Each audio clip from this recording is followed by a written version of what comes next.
ଘरे पढ़ी अभ्यास करिच केते गुड़े अगना अक्षर रे अनेक शब्द लिखि देइथिली पुणी आकार रे केते गुड़े शब्द लिखि देइथिली आउ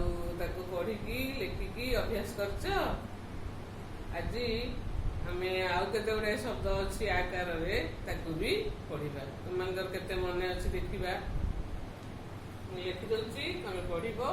तापरे लिखिबो। घरे आकार भा तो घरे आकार खा ओ भात खाओ स घरे आकार खा सफा र हो सफा रह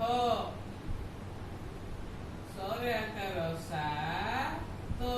सात घरे आकार बा र सात बार घरे आकार बा र मरे आकार मा स बार मास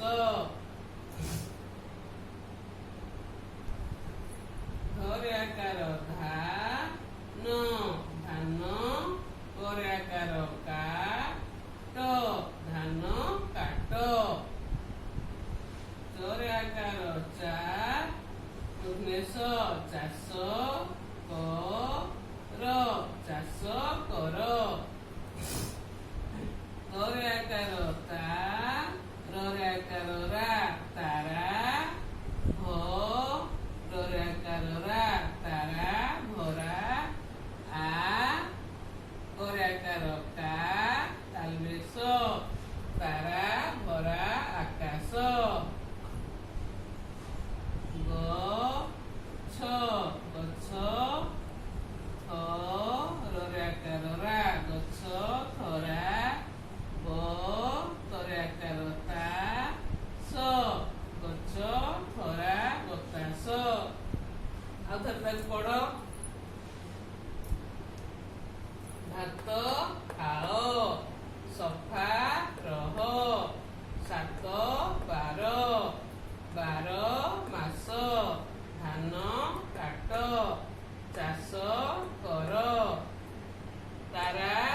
भरा आकाश गछ थरा बतास ये सब है खाली आकार आमे तापरे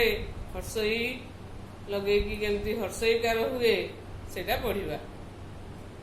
तुम मैंने हर्षईकार रे भी प्रथम श्रेणी पढ़ीच क हर्षईकी ख हर्षईकी ग हर्षईकी घ हर्षईकी एबे ताकू केते मन रखिच देखिलो।